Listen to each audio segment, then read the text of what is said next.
Okay Sumit Jain ji, आपने comment किया हमारे यूट्यूब चैनल पे। तो स्वागत है आपका हमारे यूट्यूब चैनल लक्ष्मी कैपिटल पे। तो आपने हमसे पूछा कि जादू लैब साइंस का एक्सप्लेन करके देने के लिए। तो आपने क्लियर नहीं बताया कि आपने ट्रेडिंग पर्पज़ से पूछा है या फिर इन्वेस्टमेंट पर्पज़ से पूछा है।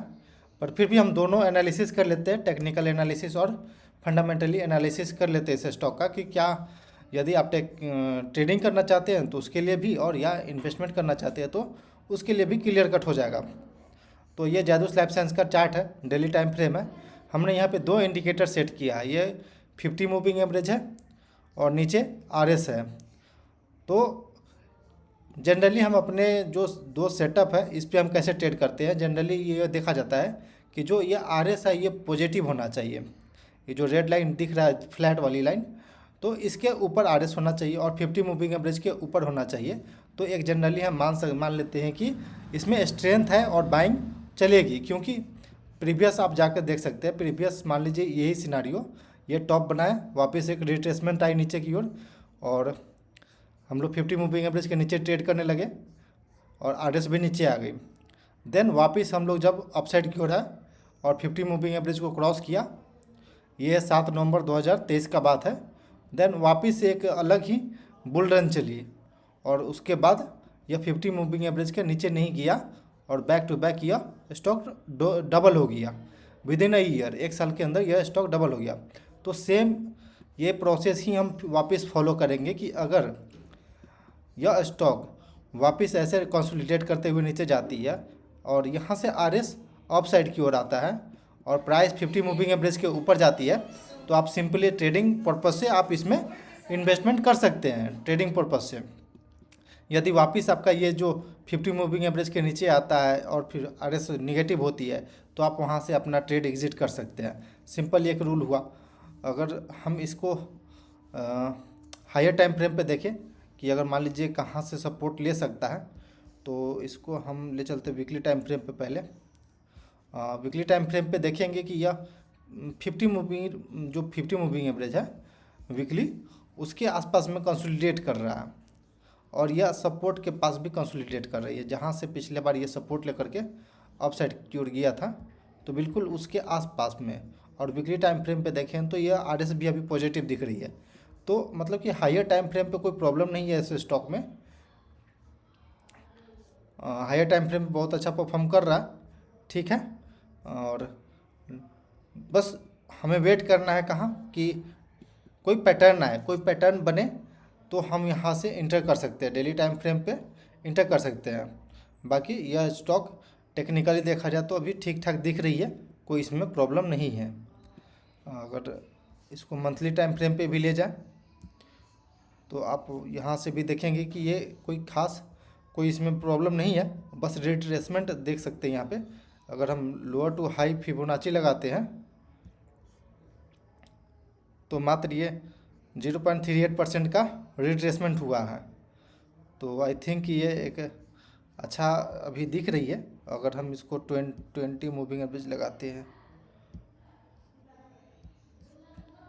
ओके चेंज नहीं हो रहा, नहीं तो इस पर अगर 20 मूविंग एवरेज लगाएंगे तो कहीं आसपास में यही सपोर्ट का काम करेगा। तो चार्ट पैटर्न देखने से तो कोई टेक्निकली कोई खराबी नहीं दिख रही है स्टॉक में। और मंथली टाइम फ्रेम पे भी देखेंगे तो आरएस बहुत ही अच्छा पॉजिटिव दिख रही है। और ये अगर प्रीवियस कंपैरिजन किया जाए, जैसे कि ये हाँ, ये यहाँ से देखेंगे तो ये एक अच्छा खासा रैली दिया था और आरएस भी अच्छा गया था, बट उसके बाद से आरएस वैसा कोई परफॉर्मेंस नहीं दिखाई है। लेकिन अगर यहाँ से वापस हम लोग अपसाइड की ओर निकलते हैं, ये जो इतना दूर का ये आरएस जो है इसके अगर ब्रेकआउट देता है तो एक अच्छा खासा हम लोग परफॉर्मेंस का एक्सपेक्टेशन कर सकते हैं। तो हमें सिंपली डेली टाइम फ्रेम पे एंट्री करने का एक मौका खोजना चाहिए कि अगर 50 मूविंग एवरेज के ऊपर निकल के अगर सस्टेन करता है और आरएस पॉजिटिव होती है तो हम वहाँ से ट्रेड में इंटर कर जाएंगे। अगर फंडामेंटली देखेंगे तो वहाँ से भी हम लोग चेक कर लेते हैं फंडामेंटली कि फंडामेंटल कि कैसा दिख रहा है। तो 95,000 करोड़ का ये कंपनी है। पी देखेंगे 22 के पास ट्रेड कर रही है, और आर है जो 22 है, और आर ओ 20 है। जनरली बोला जाता है कि 15 के ऊपर रहता है तो एक अच्छा कंपनी माना जाता है, और डेट फ्री कंपनी है। फ़िलहाल अभी डिस्काउंट में मिल रहा है आपको। और नीचे आने का रीज़न है कि इस क्वार्टर में सेल्स थोड़ा सा डाउन हुआ है, ईपीएस डाउन हुई है, जिस कारण से यह स्टॉक नीचे कंसोलिडेट कर रहा है। बट ईयर ऑन ईयर देखेंगे तो कोई ख़राबी नहीं है, 21,000 करोड़ का सेल्स करता है, और ईपीएस अभी 42 के पास चल रही है। तो बैक टू बैक यह ठीक ठाक परफॉर्मेंस दिखा रहा है, और 14% का सेल्स कंपाउंडिंग सेल्स दिखा रहा है, वहीं पे 37% का प्रॉफिट ग्रोथ दिखा रही है। तो स्टॉक CAGR 51% का इस साल चला है, तो ठीक है। अगर बैलेंस शीट में और कुछ देखा जाए तो बाकी सब चीज़ तो ठीक दिख रही है। इन्वेस्टमेंट पर्पज से भी ये ठीक है।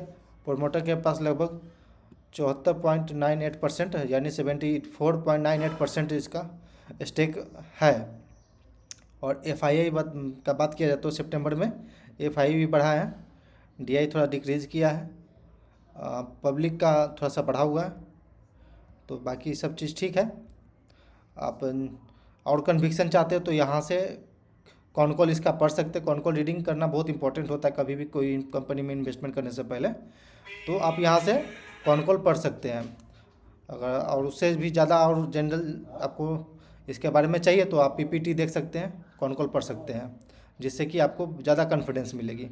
तो फंडामेंटली भी ठीक दिख रही है और टेक्निकली भी ठीक दिख रही है। अभी डिस्काउंट मिल रही है तो हम लोग थोड़ा सा वेट करेंगे इसमें एक मूवमेंट आने का, और जब तक मूवमेंट नहीं आती तब तक हम इस ट्रेड में इंटर नहीं करेंगे।